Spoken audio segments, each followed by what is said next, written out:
So, good evening, ladies and gentlemen. Welcome to Mussar Mondays. And the topic we're going to talk about tonight is going to be the topic of happiness. Now, before we talk about happiness, like we've done in all the other traits that we've discussed on Mussar Mondays, what is happiness? Now, everybody has a different definition to what happiness is. All right? So let's just go quickly around the room. And those of you on Facebook Live, please, you can share your definition of what happiness is. You can either put it here in the comments, or you can just think about it to yourself. So what is happiness? When you think about happiness, what is happiness? Being content with your lot. Content with your lot, okay.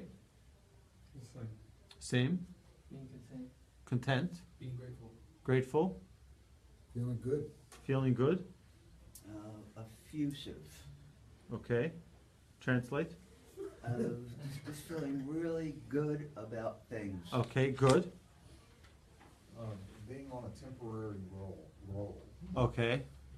And I would just like to say serenity. Serenity. Serenity. Okay. So as I do every week, I'm never surprised that they're all fantastic definitions. I really think they're all great. Comfortable with yourself, it says Howard. Howard, it's great to see you here. Okay, so let's think for a second.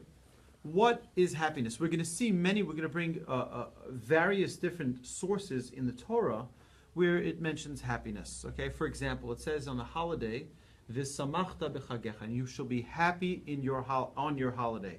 That's referring to the holiday of Sukkot.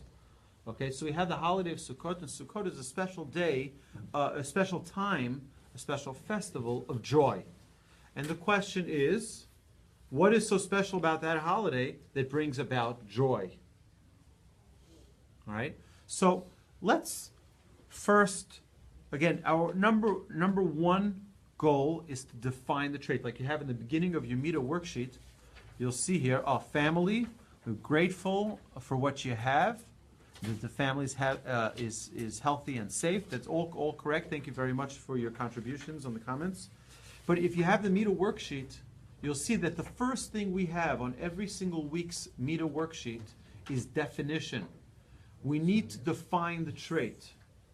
All right? Now, happiness is one of those traits, one of the few traits that we're going to talk about. We're going to talk about many traits, but one of the few that we're going to talk about that is very difficult to pinpoint the exact definition.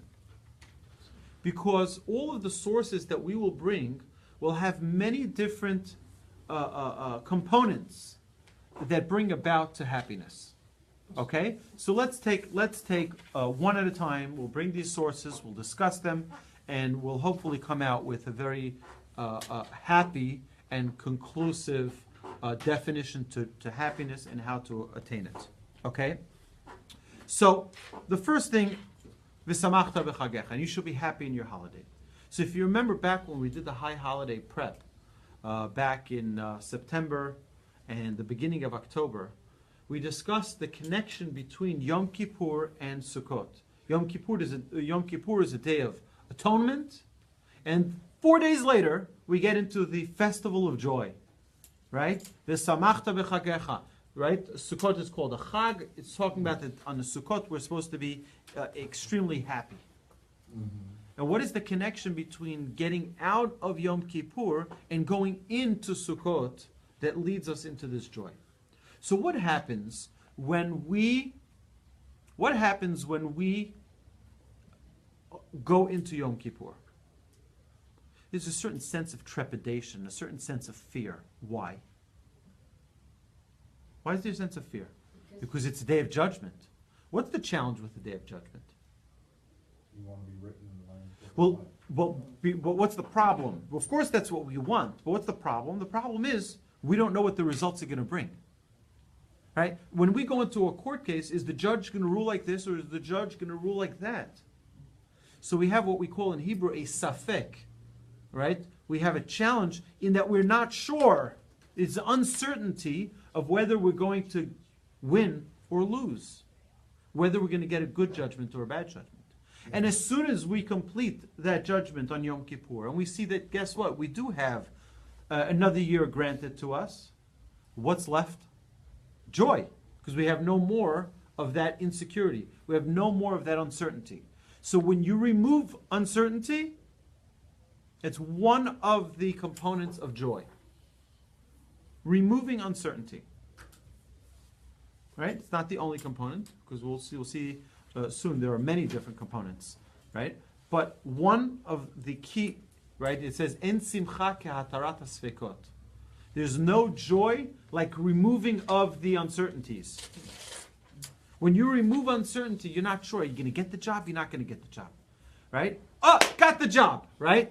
Right? Why? Because there's now no more. Right, exactly. You know now that you got it or you didn't get it. Even if it's a no, at least you know that it's a no. You know that it's a negative. Okay, great. So now I can try something else. The problem is when a person's in a state of uncertainty and they don't know, it's very difficult to be happy. Okay? So that's the first thing that we're going to try to work on this coming week, is not to be in pickle situations. I don't know. The I don't know situation, the in between, not knowing where you stand, is a very difficult place to be. Okay? It's hard to be happy with that situation. Which is why, again, the holiday of Sukkot is a festival of joy, because now every holiday is a holiday of joy. Right? We have, many songs that we sing on Rosh Chodesh is also a time of joy. Rosh Chodesh is a mini Rosh Hashanah. Right? It's a new year, it's a new month. Right? We have a new year, we have a new month. It says about all holidays, "V'hayita ach sameach," and you should be in complete joy. Again, you removed all of the obstacles in front of you, and now you can just celebrate. Okay. Now, in Deuteronomy 28:47, it says the following. Chapter 28, verse 47. It says the following. Tachat asher lo avadat et Hashem Elokecha b'simcha b'tuv levav mirov kol. All right? This is talking about some of the reprimands that the Almighty is giving to the Jewish people. Why? Because you didn't serve the Almighty b'simcha v'tuv levav. You didn't serve God with joy, with happiness. Mirov kol. Because of the great abundance. We think, what do we want? All we want, I heard people tell me this so many times. All I want is to be able to pay my bills. All I want is more money in the bank so I don't have to worry. All I want is, that's it, just give me that. It's like you tell people, it's really not a good idea to win the lottery, because most people who win the lottery lose it within a year, or commit suicide, or all these terrible things. And what does everyone tell me when I say that? Just give me the lottery and I'll be fine, right? I'll be the exception to that rule. But the challenge that comes with having a lot is that you start neglecting yourself, you start neglecting the things that you need to be thankful for. You don't realize what a gift you have, you don't realize what a prize life is, and you start taking things for granted. What does that mean? That your service of God becomes lax. It means that your recognition of everything God gives you becomes, happy. Everything is just the way it is. I sat with a dear friend of mine this morning who's in a hospital. He's on a waiting list for a heart transplant. And I want to dedicate our learning now to his speedy recovery. So it's an amazing thing when you walk into a hospital and you walk into the cardiac section, cardiac department, and you see people who are clinging to every breath. You walk out a different person.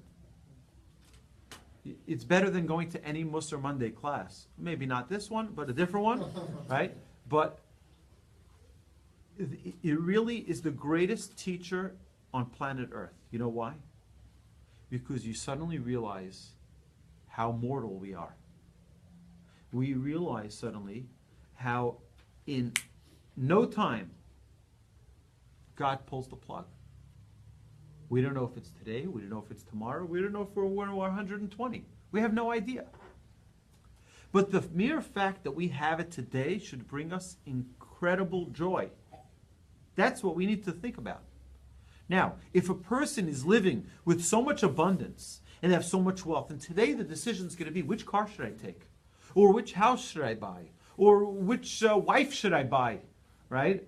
Or what vacation should I? I'm just kidding. Come on. Right? Or what vacation should I go on? Right? Or which cruise ship? I was privy to a conversation this morning where people were talking about which cruise liner they liked better. Right? I liked that ship. That was a great ship. Well, I've never been on one. I have no idea what you're talking about. Right? But the idea that the more people have, the bigger the challenge might be for them to recognize how gifted they are.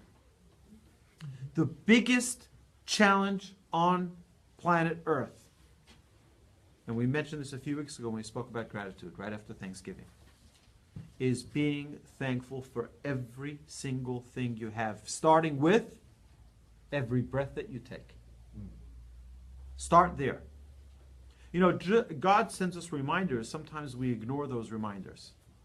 So just a few weeks ago, now I'm trying to link it together. I'm still not done. I have to speak to my dear friend, Dr. Abraham Lieberman, who's a physical therapist. I'm going to still investigate this with him. But I bought a piece of furniture here for the center, and I schlepped it, put it in the car, schlepped it into the center, assembled it, and then I started having terrible aches in my whole left arm. I mean terrible aches. Terrible pain. Oh, it could be I pulled it. It could be that I did something to it. But you know what that reminded me? When it was fine. It reminded me how much I don't appreciate it when everything is fine. When it doesn't hurt, you don't realize how good you have it. When your car breaks down and the battery dies out and you need to replace your battery, you put your key in the car, you go tick, tick, tick, tick, tick, tick, tick. Like, no. I'm on my way to a meeting. I can't write. And you're like thinking to yourself, what's going to be? Okay, you finally get it fixed. And then you put the key back in that first time and you turn it and it goes, drum. It's like, music, right? What do you think that second? It's like, I really am lucky that every time I just turn that car on, it just starts. It just starts every time. I don't even think about it. And the problem is that we become robotic.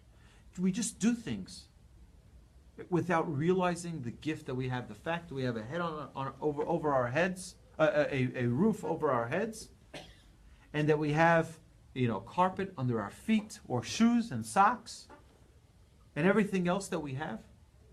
If we stop to recognize and appreciate that, it would bring about a completely different sense of joy. It will give life a different experience. Yes? Isn't that the connection to Simcha in the sense that, it's right around, most of us are not farmers, I assume, so we don't have that connection as much to what's going on during Sukkot. You've just spent a month harvesting, bringing in everything, and you're looking at all of these things in your storehouse or your barn, and you're thinking, this was the result of my labor.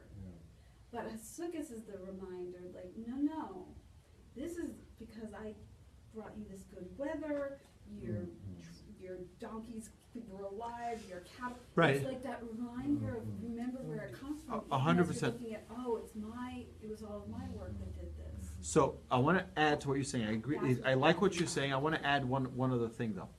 What do we do on Sukkot? Before that, right? We sit in a sukkah. Where's that sukkah? That sukkah is outside. Why is it outside? Because, you know what we say? Why did we sin last year? You know why we sinned last year? We sinned because we got too comfortable. You know how I'm going to start off? You know how I'm going to start off this new year, God? I'm not going to be comfortable like I was last year. I'm going to appreciate everything I have. So you know what I'm going to do?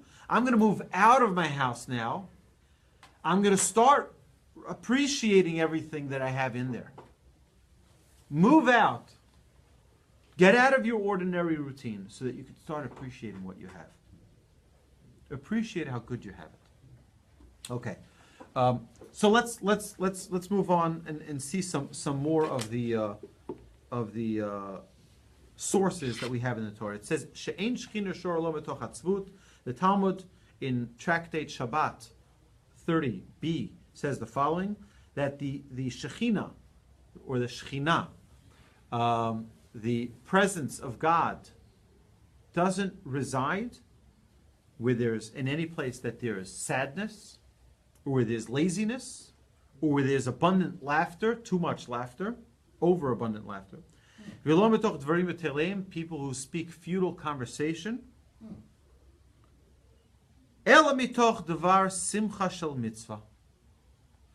But rather, God's presence resides where there is joy of doing mitzvahs. All right? Where there's joy. If there's no joy, God's presence can't be there. Because what does joy represent? Joy represents, I'm happy with everything I have. I'm happy with my shir. I'm happy with what you gave me. It's. I would almost say that joy is the conclusion of understanding your relationship with God. When you understand, I'll give you an example. Okay, what does it mean? What does it mean when you have someone who cheats in business? Someone who cheats. You know what what does God dislike about someone who cheats? Not because they're not honest. Because when you cheat, you know what you're doing? You're saying, God can't take care of me. Only I can take care of me. Right? God doesn't know what I need. I know what I need. So let me fix that. So that relationship is flawed. Right? It's indicative of the relationship. When we have that firm relationship, knowing that everything that we have, we're supposed to have. Everything God gives us, we're supposed to have. Okay? We're supposed to be getting this. And if we don't, we're not supposed to. And it's fine. Because there's a relationship there. And when I have that relationship, I'm comfortable. I'm great. I'm happy. All right? Any questions? You had a question there. Oh, I was going to say something to the effect. You're talking about changing of moods. When you're talking about going from Yom Kippur to Sukkot. And I think maybe we even look at sadness differently. Because, happiness is very well could be around the corner. So we don't look at sadness as being something so terrible, even though God is not. Right. But here's the thing. Okay, look, we are human beings, right? We're human beings. So let me give you an example. Okay, someone passes away. Someone we love passes away. Right. Everyone should hear, and everyone that we know should live to 120 happy and healthy years. Amen. Amen. But someone we know passes away, and we get very sad. Oh, it's so sad. It's so terrible. Now, the truth is that if you think about it, right, they're probably in a much better place, right? This is called the world of asiyah, the world of struggle, the world of doing. You have to work. You have to toil. It's endless. It's out. We're here. The run never stops. Over there, they're already enjoying. They're reaping the rewards of all of their toil. So they're in a great place. Why are we crying? Right? Let them die in peace. Good for them. Now they're closer to God. Now they have clarity. Now they have no worries. They don't have to run to earn a living. What's so sad? So the truth is that if a person can live in that reality all the time, then good for them. But most of us are human beings. And as human beings, when we feel pain. And when we lose something that's precious to us, it's painful. Notwithstanding the fact that we have the intellect and we have the knowledge and we know that this is the best thing for them and the best thing for us and best thing because why? Because God did it. And God would never do something which is terrible. So, you understand? So, it's true. Okay, you may want to feel that way, but you know what? We're still human. And as human beings, we mourn. And there's a process for mourning. And it's not a sin to mourn. That God recognizes you're a human being. Cry for a few days. Sit on the floor. Observe the Shiva. Right? Because that's the reality of life. Right? So even if we have that absolute clarity, we know something, they're in a much better, it's still, we feel pain. Right? And when someone cheats us, even though we know, you know what? Hashem will take care of it, take care of us, we still feel an element of pain. Okay. So,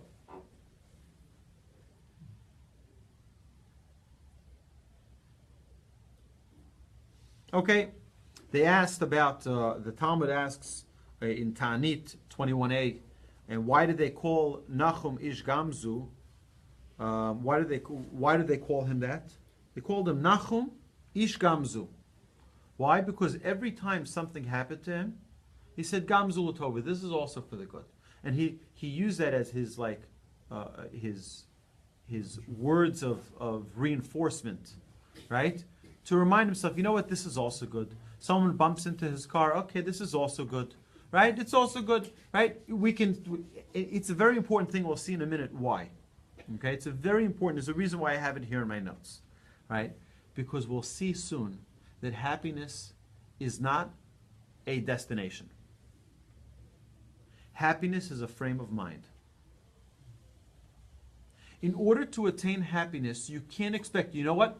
When I get my raise, when I go on that vacation, when I have that car, and I'm able to do this, and I'm able to do that, and I am able to meet all my dream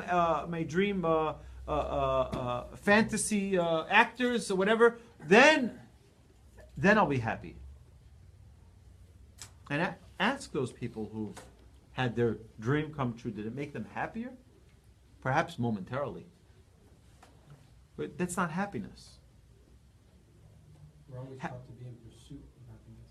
Exactly. Happiness is you're never at a destination called happiness. Right? Happiness is a frame of mind. It's a frame of mind. And Nachum Ish Gamzu had that frame of mind. Everything that happened to him couldn't put him down. It couldn't make him depressed. It could not make him angry. It couldn't make him sad. You know why? Because he said, I don't want to live a life always being upset. So you know what I'm going to do? I'm going to resolve to always see that this is also for the good. True, it may be painful, but I know it's also for the good. Right? Yes? Wouldn't it be better psychologically, because we are human beings, to come to that ultimately, not immediately? It's a process. I mean, not like that guy who's immediately just said, you know. I mean, can't we just go through a little bit of suffering? A day, an hour, a minute, whatever. And then what? It didn't say he was without suffering. It said he framed his suffering in such a way that he was still able to be happy, to make that choice to stand in that place of something despite what he was going through. So no matter what happened to him, he immediately turned the perspective. You see, many times we can be in a challenge. We can be in a challenge and we react a certain way. And then you have about 20 minutes, a half hour, or 2 days later, and you think back to what happened. You're like, I really made a fool out of myself. I shouldn't react like that. There's no justification for that, right? And you think to yourself, why did I do that? You know why? He had that attitude. He said, you know what? I'm going to have reinforcement phrases that I'm going to make up for myself. That this will ensure that when I'm in a challenge and I'm ready to react in a negative way, I'm going to say, you know what? Get my phrase. Get my what do they call it? They call it the affirmation. Thank you. And I'll have my affirmation, and I'll just say my phrase, and that is, this too is for the good. right? So even a negative experience has a positive twist to it. Okay? I was just going to say, personally, I try to work really hard to find the positive. However bad it is, there's always something there. It's just sometimes you have to work really hard to find it. And when you're talking about this person who's cheating, this whatever the situation, I'm thinking in my mind, well, he's doing it, but God's obviously trying to teach me something. Right? He's trying to teach me that this guy's cheating me for a valid reason, so I Right. can learn something from this. Uh-huh. It's all about growth. All about growth. So we have to also realize that we are in a world, currently, every single one of us, are in a world of friendship. My grandfather talks about this in length. He has a whole book dedicated to it. A world of friendship. A world of friendship with God. And when you recognize that this world that we're living in here is a world of friendship, meaning God is taking us and giving us challenges to help us grow. Right? How many times do people say to me that after learning a certain topic, any topic that was discussed in class, suddenly they never knew they had this challenge. Suddenly, boom, they get it from left field and right field, from all over the place. They get bombarded with challenges that they didn't know existed in their lives. But God sends us the pitch when we're ready to swing. He says, I'm going to give it to you. You may strike, hit, swing and a miss, right? And another swing and a miss. But God's going to give us more and more chances to hit the ball, right? And to score. And you're going to have that challenge. Should I get angry? Should I yell? Should I scream? Should I be more patient, like we spoke last 2 weeks? Or should I blow up, right? Right? You'll have that opportunity. A person has that power. How should I react? Okay? We'll get into this soon a little bit more. Lo'olam yeheh adam. A person should always be it should be a common phrase on a person's mouth where he says, Kol da'avid rachmana l'tavavid. Everything the Almighty does is for the good. Right? Which is important to remember this. God doesn't need this world. God doesn't need this world to exist. So why did He create it? Not because He needs it, but because He wants it to exist. He wants to give us good. He wants to give us reward. He wants us to enjoy this world. He wants us to be happy in this world. Right? Yes. I'm confused. Why are you confused? Okay, because, what if someone gets a diagnosis that's, very negative? Challenging, right. So, I mean, maybe it's for the good, but we're supposed to try to fix it, right? right. So you know what's interesting is that many stories that I've heard, many stories that I've heard over the years of people who have faced a serious illness was interesting in that the person who was actually faced with the illness had the most strength. It was the people around who didn't know how to handle it. But they themselves had absolute understanding as to why, how to deal with it, what the reason for it is perhaps. They were resolute about it. They were fine with it. They knew this was a step in their growth. This was a step in that relationship. Right? And they were not the ones who gave up hope. It was the people around them who didn't know how to deal with it. My question is, I'm trying to reconcile the idea that this is a good thing, but it still needs to be fixed. Oh, 100%. It seems to be a contradiction there. Everything God does is for the good, right? Does not mean that that's the way I will see it at all times. I'm going to try to reinforce that into my daily experience, that everything that happens around me, whether instinctively, right, I respond thinking, oh, this is terrible, I'm going to reiterate this idea that it is for the best. I may not see it. I may not have that lens on that will allow me to see it properly. But what? But also having that mindset where, let's just say you get a flat tire. If you sit down depressed, you're not going to do anything to fix the tire. But by you saying, this is for a reason, thank God, and you figure out and find a solution to fix that tire. Correct. So fixing something has nothing to do with the idea that it was for the best. Yeah, but there's no such thing as good or bad, it's your reaction, good or bad, that causes distress. It also allows other people to step in and provide help to the person who's been challenged with whether it's a flat tire or a sickness, so that they can continue to live by, I mean, you're supposed to live by the Torah, so you don't allow someone to either die or experience tragedy alone. It becomes a way for a community or a family to galvanize around that person and to fulfill their own purpose. But Gamza Latova, the way the phrase is made, let's use an example of a tire. If he has a broken tire, a flat tire on the beltway or wherever, freeway, street, it actually may have been that was it, because if you didn't have that blowout, that flat at that time, maybe you would have had a worse accident. Right. Somebody who was trying for That's true. Again, but that takes, what that will require, and you're 100% right, is for the person to have the ability to zoom out. The problem is we're not always equipped with that tool to zoom out, right? Now, in 10 years, that's a zoom out.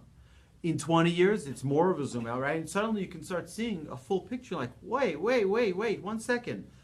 The person who fixed my tire invited me, it's like in Israel, this happens all the time because your car breaks down, so you get a ride from someone who invites you to their house for Shabbos, right? And then it turns out that you end up meeting your wife at their house. It's like, right? That's all from the tire that blew out. See, while you may have thought that it was a bad idea, and God had it all out for you, He was saving you, right? You said a story on that, Rabbi. I did, yeah. Donald Trump, right? Until 6 months later, you get a divorce. That sounds like good experience. It's all for the best. Yeah. Even the divorce, yeah. All right, so we know from King David writes in Psalms, Ivdu et Hashem b'simcha. We have to serve the Almighty with joy.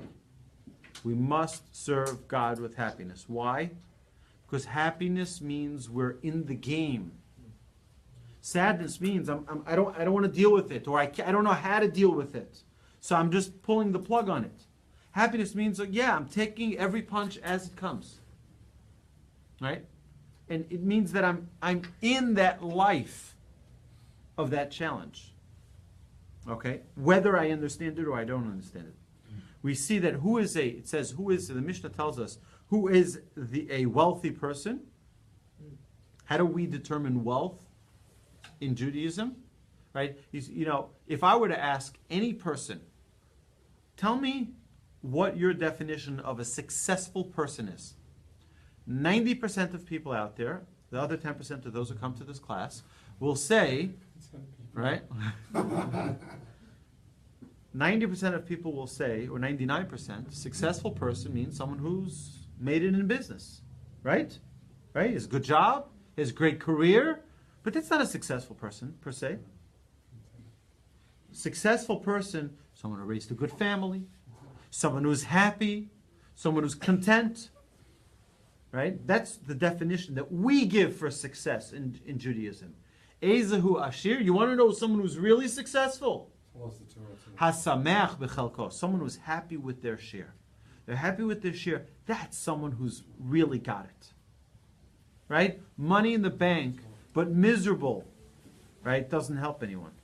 Money in the bank, but not appreciating everything they have, isn't either anything.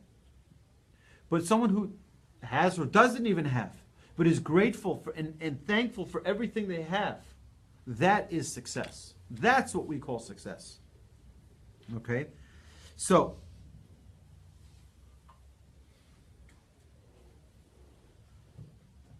okay, and then we know from the great Rabbi Nachman from Breslov, he says that mitzvah gdola liyot b'simcha tamid, it's a great mitzvah to always be happy. Now, that's true, But again, we want to make sure that we have true happiness, because there are people who use alternative methods of happiness. That's not what we're talking about, right? That's not, right? Okay, so happiness is a state of mind. Happiness is a means, not an end. Happiness is a tool that we use to get someplace. It's not a place that we arrive at. We don't arrive one day, hey, I just met happiness. That's not what it's about, okay? Happiness is not a destination, okay? Happiness is internal, and happiness is not external. Happiness is not something that you can acquire, right? You don't buy a house and you have happiness. You don't buy. Now, it could remove a few of the challenges that you have, but that's not going to bring you happiness. Okay? Happiness is the way you live your life. And I have over here many different definitions. Happiness is a tool for life. All right? It's a tool. And you need to use that tool in every area of life. Use that tool of happiness. You have to use that tool when it's with your children. Yeah, your children can have challenges sometimes, right? Of course, everybody's children are perfect, and of course, my children are perfect. But you know what? Even perfect children sometimes have challenges, right? And it could be a challenge in school. It could be a challenge with friends. It could be a challenge with academics. It could be a challenge with their own personal, confidence or anything else. Happiness is a great tool. And we have to use that tool. So children don't get, they don't feel like it's terrible. It's the worst thing in the world. It's fine. Use happiness. Use joy. Laughter. Laughter is a healer. In fact, the Talmud relates a story that there were two. Someone asked Elijah the prophet. He said, "Who is a ben olam haba? Who is someone who is alive today that's going to the world to come? That's got their share in the world to come." So he says there are two guys in the marketplace. Those guys, you can go ask them why, but they have their lot in the world to come all taken care of. So he went over to them, and he asked them. He says, Elijah the prophet says that you guys have your share ready for you in the world to come. What do you do? He said, we make people happy. Right? B'dichi anan. We make people smile. We make people laugh. We make people happy. Right? It's interesting that one of the great mitzvahs that we have by a wedding is simchat chatan v'kalas, to make the bride and groom happy. Make them happy. You dance. You see people dancing in front of the chatan. Why do they dance in front of the chatan and kala? In front of the bride and the groom. You know why they dance in front of the bride and the groom? Make them happy. Right? What do they need happy? It's the happiest day of my life. Right? You know what they say? They say, make them so happy they don't even realize what they're doing. Right? If they only realize what they were doing. Right? Okay, it's not funny, okay.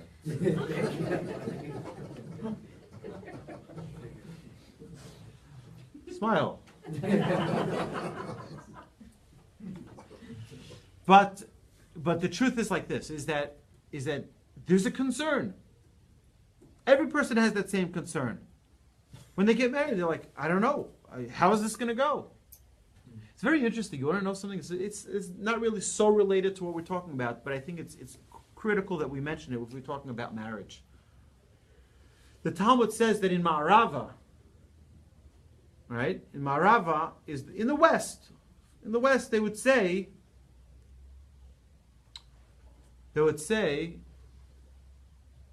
matzah or motzeh. Right? They would say matzah or motzeh. What is matzah or motzeh? Matzah, isha matzah tov. He found a wife he found good. Or, that's one verse. Or, he found, right? These matzah or motzeh is found or found. Did you find or found? Right? Each one. And these are two verses. You found a woman you found good. Or, the second time it says found, regarding a woman, it says, I found this woman to be bitter like death. So they would say to the groom, after he got married, matzah or motzeh? Which found did you get? You found good or you found her bitter like death. So if you look at this, a great sage, my great uncle, the chief rabbi of Antwerp, Rabbi Chaim Kreisworth, would say this, repeat this at every wedding. He'd say, if you realize it doesn't make any sense what the Talmud says. They didn't ask him matzah or motzeh. They didn't ask him, did you find or did you find? Which one? They told him, did you find or did you find? Because what they were telling him, it's all in your hands. You can make it that matzah isha matzotov. You can make it that this woman will be a good find, or you can make it that this woman will be bitter like death. That's all in your hands. And that's what they would send off this groom. They'd tell him, now it's your hands. It's in your hands whether you found this or you found that. Go make the best of it. Right? It's an important perspective when we talk about marriage. Individual responsibility. Okay, but happiness comes from appreciating the bounty you do have. You want to know how sadness comes? How depression comes? When people look at what they don't have. Look how everybody else is happy. And look how everybody else has nicer things, and everybody else is going on vacations, and everybody else can afford it, and everybody else has jobs, and it's comparing everybody else. Right? You know, I must attribute a tremendous gift that my father and my mother, may they live and be well, that they've constantly instilled into our lives as children. We don't care what anybody else has. We don't care what anybody else has. We don't want to look. We don't want to see. And then, one other thing. We want to make sure that we don't poke other people's eyes out. All right? So we have a big window. We had a big window in the front of our house, and it was very rare that we ever looked out that window. I mean, the window was open or closed, or shutters open and closed, but it's fine. It wasn't. We didn't sit there. There are people who have a picture window and they just sit there drinking their coffee. Look at them. Oh, look at them. They got a new car.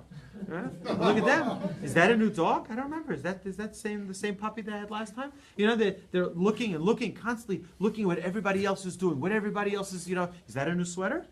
Right? I noticed it's a new sweater. Right? Right? Why do we need to know what other people have?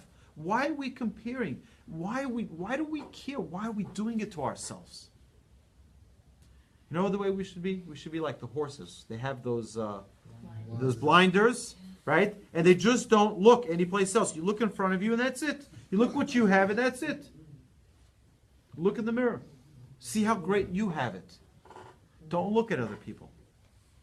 Now, of course, look at other people when you smile and say hello to them, right? But don't look at other people and compare, right? Look how good they have this, look how good they have that, right? We don't need to compare.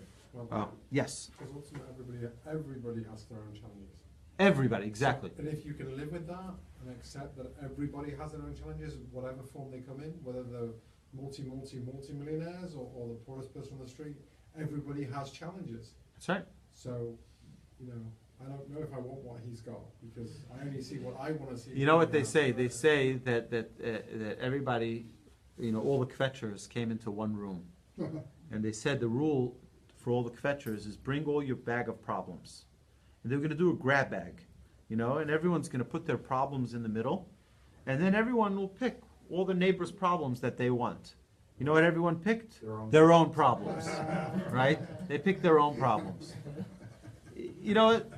I'll handle my problems, you take your problems, everyone take their own problems, And the truth is that we need to really... The problem is that I think there's a fundamental issue here. The fundamental issue, I think, is that people don't realize that the world they're living in is not a world that has everybody else in it. All right? It's a world that they have for themselves. B'shvili nivra olam. I'm living in my own universe here. Now, in that universe, I have to learn how to be kind. I have to learn how to be giving. I have to learn how to be selfless. I need to learn a lot of great traits. And I need to know how to overcome a lot of negative traits. But I'm still in my own world. And this is the world, the only world that I need to perfect. Not that world and not that world and not my spouse's world, not my children's world, not my parents' world. It's my world that needs to be perfected. And I need to, yes, I have to interact with those other worlds. But ultimately, the only world that I need to work on is my own world.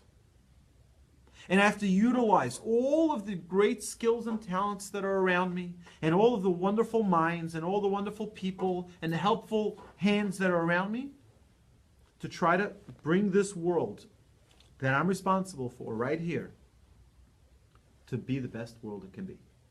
We only have a limited amount of time. We're not going to live forever. We have a limited amount of time, and in that time, in that span of time, is exactly, the time that will be allotted for us to perfect that world. And that's why we're here studying Mussar. Mussar is dealing with these traits. And happiness is one of the most fundamental tools needed to accomplish any of these traits. Because if a person doesn't have happiness, they can't exist. They can't survive. They can't function. They can't think properly. Okay? Happiness is not a destination. It's a tool. You can either use it or not use it. But it's a tool that'll help you and it'll open a lot of doors. Happiness. Everybody likes to be next to someone who's happy. Could you expand on how it is used as a tool? How do I use it as a tool? Okay, we'll get to it shortly. Okay, but think of it like this. Okay,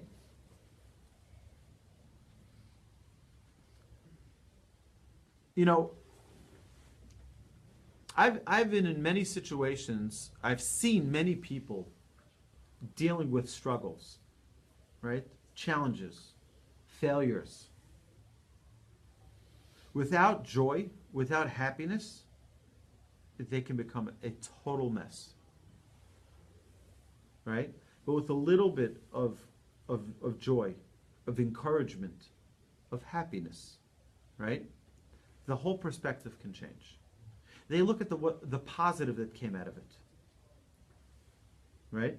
So a person has a business deal, and the business deal goes sour. They lose a lot of money, right? How can you get anything positive out of that, right? Is there one thing that you learned from that experience? Maybe who not to do business with, right? Maybe to be a little bit more scrupulous, a little bit more careful, or do a little bit better of an investigation. Is there a way for you to be happy, right? That, thank God, they didn't decide that they'll give you an offer you can't refuse, right? You know what I'm talking about, right? Yeah. Godfather? Yeah, exactly. Right? I'm happy. I prefer losing the money than losing my life. So it's figure out a way, right? We all need to. It's not an easy task, but to see the positive. And we're going to talk about this in a few weeks. We'll talk about, always seeing the positive in other people, right? Seeing the positive in other people. We'll get to that. We'll talk about that. But right now we're focusing on happiness is inside. Right? When I buy clothes, this is a big mistake that people make today. People have shopping addiction. I think the most incredible marketing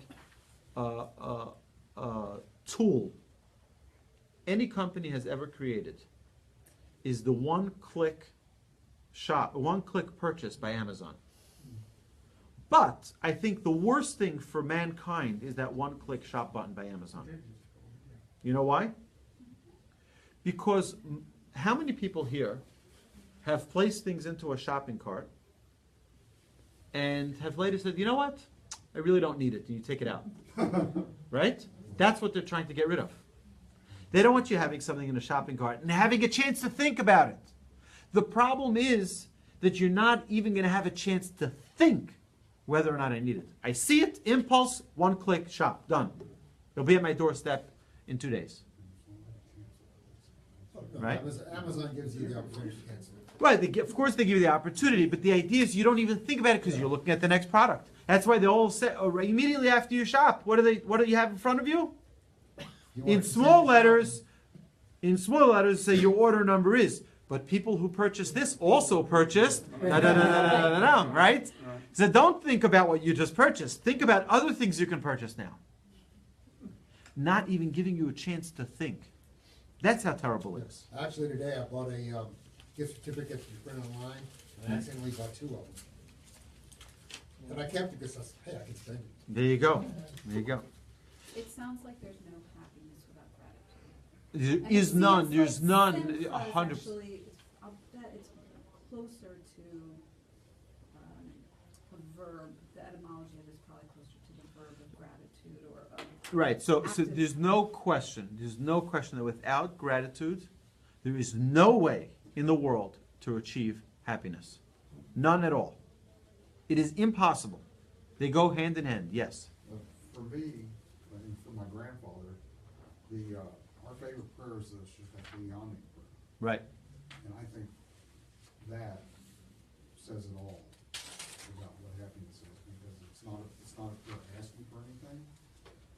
It's a prayer that is basically saying It's acknowledging the moment. the moment. This moment I have to live. Yeah. Right? And you've brought me to this point. Thank you.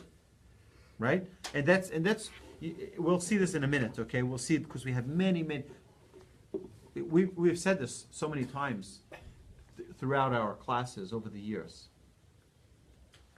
Judaism is an obsessive religion. Okay, it's actually an obsessive relationship. We're not a religion, we're a relationship. We're obsessed with one thing. Anybody knows what we're obsessed about? We have an obsession. Right? Or connection to God. Should be God. Happiness. Who said happiness? You said happiness? Very good. We have an obsession with happiness. You ever realize we have an obsessive compulsive prayer disorder, right? We have blessings for anything under the planet. We have a blessing for this and a blessing for that and a blessing for this. Anything you can give me something, I'll tell you the blessing we have for it, right? A rainbow, we have a blessing, a lightning, a thundering, right? A flower, a plant, a good smelling tree, a sunset, an ocean, what? An ugly person, a beautiful person, a tall person, a short person, you name it, there's a blessing for it. There's a blessing for everything. You haven't seen a friend in 30 days, there's a blessing for that too.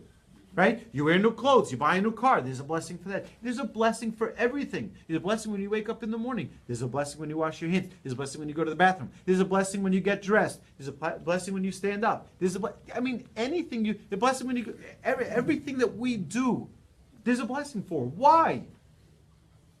You know why? Because when you're obsessed with happiness, you don't want one pleasure to pass you by without saying thank you. Not one pleasure should pass you by without saying thank you. So yes, the ability, the gift, the privilege to be able to open your eyes in the morning and see, it's a great gift. So you know what you do? Thank God. Baruch atah Hashem, Elokeinu melech haolam, pokeach ivrim. You open up the eyes to the blind. When our eyes are closed, we're blind. You give us the ability to open up. Thank you so much. Don't let one pleasure pass you by without saying thank you. So yeah, we're obsessed with happiness. We're obsessed with happiness because the only way you're living a real life is when you're happy. When you're living in the moment, recognizing that everything you have is a gift. And that it's an amazing gift, an amazing joy, an amazing privilege to have everything that we have. I didn't see anybody walking in with a big tank, right? Oxygen tank on their back. Anybody? Is there someone hiding it under the tables? Right? No. Amazing. Wire free, right? We're wireless, right? Remote oxygen tanks. We're on Wi-Fi. Right? Exactly. Right? We're breathing. We don't have machinery, and we don't have tubes. Nothing. Unbelievable. It works. Now, what's if it stopped for 1 second? Right? We're done. Suddenly, all the wealth in the world, all the furniture or clothes or cars in the entire world mean nothing. Just give me back that one breath. How grateful we need to be for that one breath. Okay? So, so number 2, happiness comes from accomplishment. So we said number 1 is appreciating the bounty you do have over the deficiencies we are lacking. Number 2 is controlling your desires, meaning having control, successfully overcoming a challenge. You have any challenge, you have a desire to say something. Oh, I want to get back at that person. All right, now I'm going to teach them a lesson. You know what?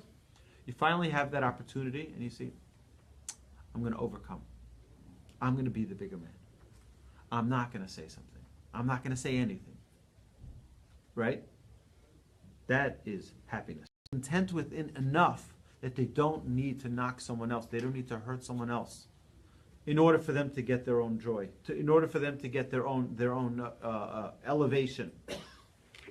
Okay? Not looking at what others have as well. Our bodies are temporary. Our souls are eternal. Right? If you think of all of the things that people attribute to happiness, they all have things to do with the body. Right? You think people go shopping. Shopping is an addiction today. People go shopping, and you can speak to psychologists, you can speak to therapists about the endorphins, the experience that people have. But you know how long that lasts? It lasts till they get to their car. Once they get to their car, they don't have that thrill anymore. So they need a new thrill. So they have to go back and shop again. What? It's instant and disappears. It's gone. I don't think it's even instant gratification. I think it's a physical thing, because you see people who work for years to get that one big house that they wanted, and they get into it, they're like, oh, this is it? Right. There's a feeling of dissatisfaction. I think even the things that we're working toward are oftentimes very empty. Yeah. Yeah, but the key is, like, if I go out and buy a suit of clothes, the way I'll continue the happiness is to put the suit in the closet and not wear it, and just look forward to the time that I can wear it.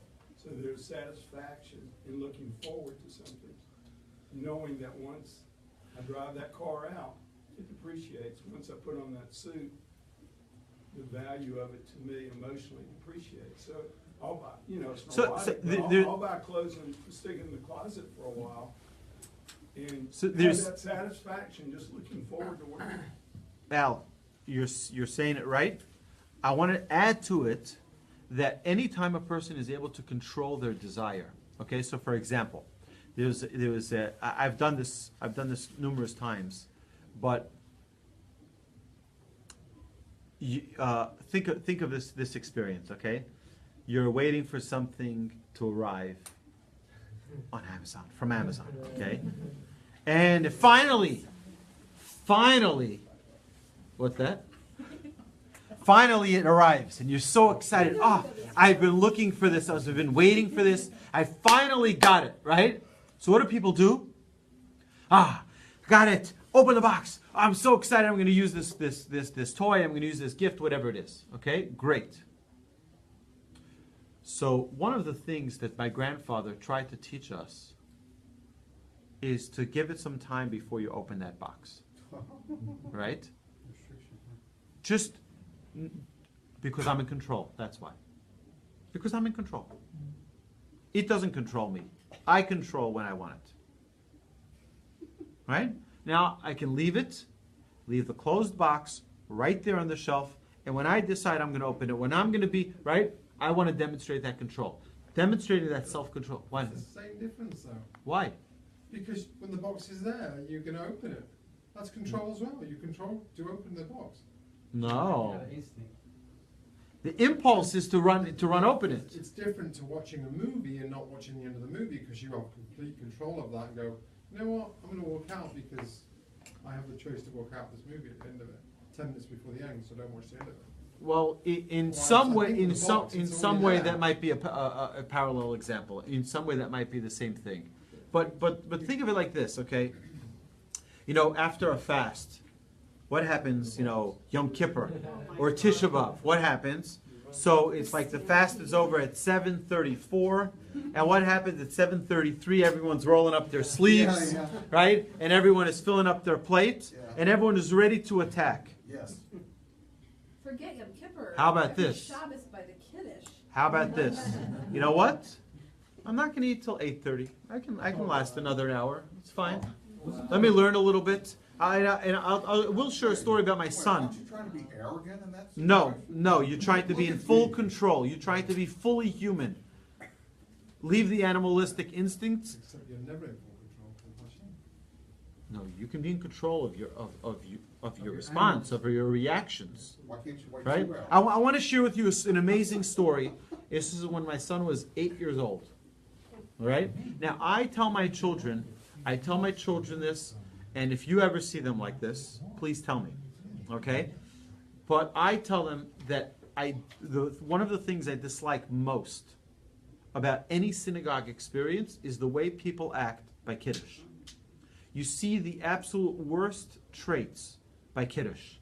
You see people who it seems like they haven't touched food in the past 100 years. Okay? And they have a plate, and they fill up that plate to its max, and then they have 3 cups, and it's like they're ready for war, right? And they're shoving people out. Right? And they're pushing, elbowing out. I tell my children, till the rabbi doesn't complete Kiddush, you don't touch anything. And then when it Kiddushes, you'll take one item, you can put it on your plate, and when you finished it, you can take another one, if there's enough for everyone else. Okay?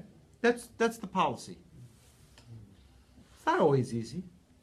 So I remember one Shabbos, I was sitting at the table, and don't have even a plate in front of me, right? And the people sitting around me, we sit at the same seats just about every Shabbos, usually, if I'm there on time, and for the Kiddush. And I see at the end of the table, my son is there, 8 years old. And he has his hands like this on his, and he's looking at that chocolate babka. It's oozing chocolate, and he's looking at it hoping that, there are only like 7 pieces left.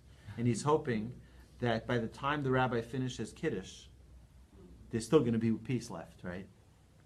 So, because not everybody adheres to the, mensch rule of, wait till after Kiddush, right? Wolbe rule, it's a mensch Kiddush, a mensch rule.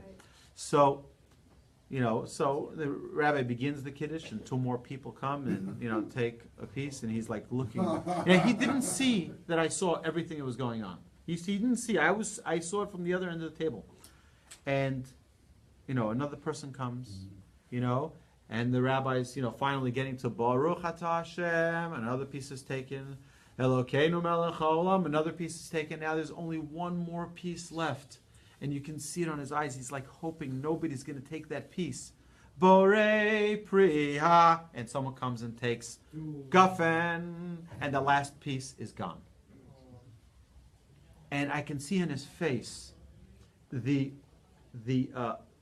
sense of I overcame this unbelievable challenge. Unbelievable challenge. Such enormous, internal strength. And yet, he doesn't have a piece of cake. Right? So I saw it and I was just like, I was overcome with like, this kid is amazing. This is absolutely incredible. What human being has such incredible strength to overcome their desire in such a way? It's almost superhuman. So you see it's the last piece, like, I got it, okay, I'm going to put it on my plate, so I won't be a tzaddik this time. But he knows it's the wrong thing, so he's not going to do it. So I didn't tell him anything about it. That Shabbos, we had a big Shabbos table, as we usually do, and it was a Shabbos morning. And I said, before I started, I want to make a big announcement. I said, I saw a great man today. I saw a man who was able to overcome the greatest challenge and withstand it. And I said, this is the boy, right? Sitting right here, right? This is a great man. And I wanted you to know, not only that everyone high-fived him and clapped and acknowledged what incredible internal fortitude it took to accomplish that. But I told him, not only I'm going to get you a piece of babka, I'm going to get you a whole babka, right? And right after Shabbos, the Sunday or Monday, I took him, we went to Randall's, and I bought him, I said, you pick any babka you want, it's yours, right? Anyone, right? Because I want him to also know that you'll never lose. The Yetzer Hara is selling you, take it, because you're going to miss out. You're not going to miss out. You're not going to miss out, right? There's plenty more babka in the world, right? You'll get more. And it was an incredible lesson, not only for me, I think for him. I was just so moved by that, because that takes, but when someone looks at such a challenge and is able to overcome it, right? That's real happiness. That's real joy. That I'm in control, right? Nobody else controls my decisions. Nobody else controls the results. I am the one who controls. The God controls the situation. We control how we react to those situations, right? Happiness can only come from internal observations, not external means. Shopping doesn't satisfy or fulfill a person or bring about happiness. Someone else's decline won't raise you up either. Just because someone else lost won't make you win. All right? And drinking or substance intake won't either provide happiness. Okay? So just when you thought that, okay, we got it under control, right? No. It's important to know that external means will not bring you happiness. Okay, expand your love to include everyone, all of mankind. Okay, mankind. Flawed concept of life, liberty, right? The U.S. Declaration of Independence, right, is that there's this concept of life, liberty, and the pursuit of happiness. Wrong. You don't pursue happiness. Pursuit of happiness means I will arrive at some point at happiness. Right? Yes. No, it means you get the opportunity to pursue it. You get the opportunity to But engage if you in you pursue life with happiness. You pursue life with happiness. Right? So I would say you pursue life and liberty with happiness. Live with happiness. Live with joy. You don't get it when you pursue it at a certain point. Pursuing, right? You pursue something, right? And when you get it, you have it. It's within. Here's what you need to understand. Every one of us right here in this room has happiness within us. It's there. The question is whether you're going to use it. It's there. We all have the ingredients of happiness within us.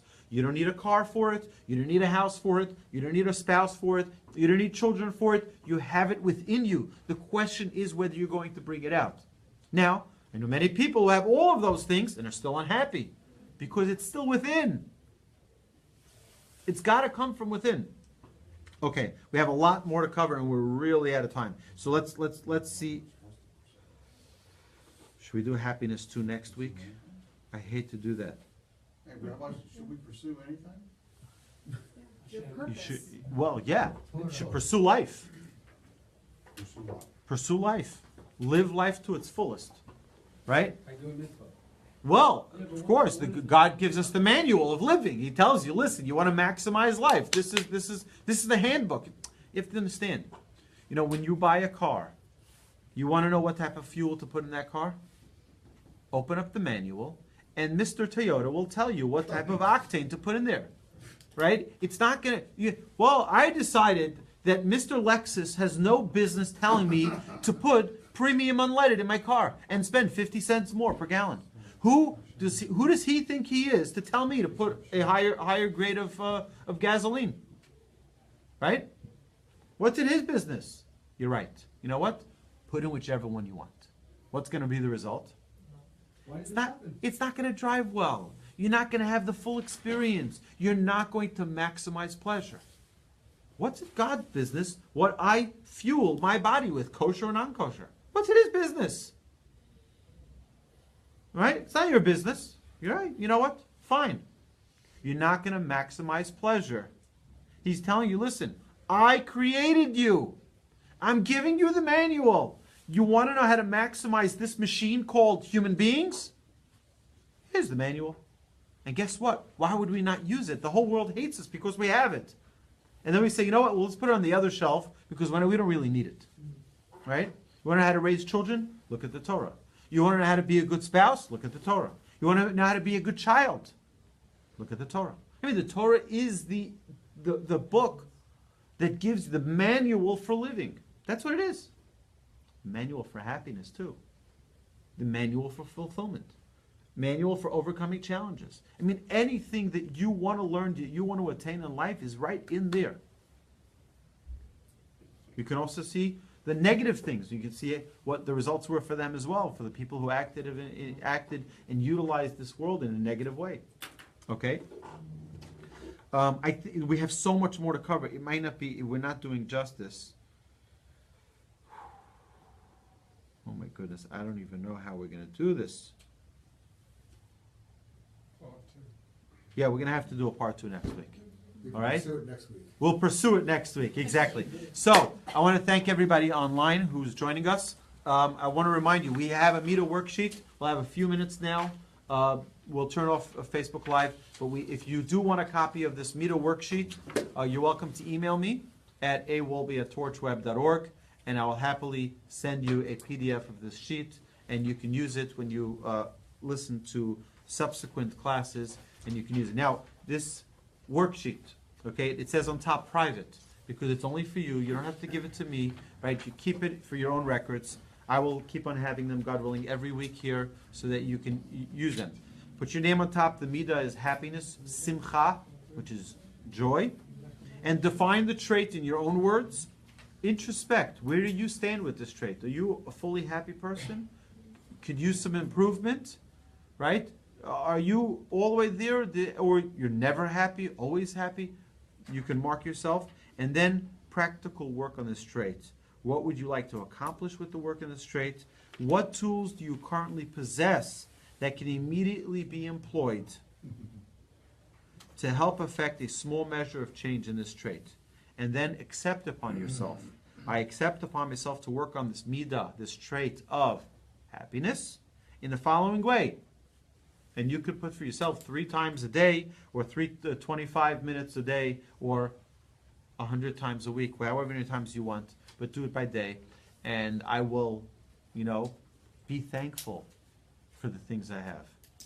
I will acknowledge the goodness that someone has benefited me with, etc., etc.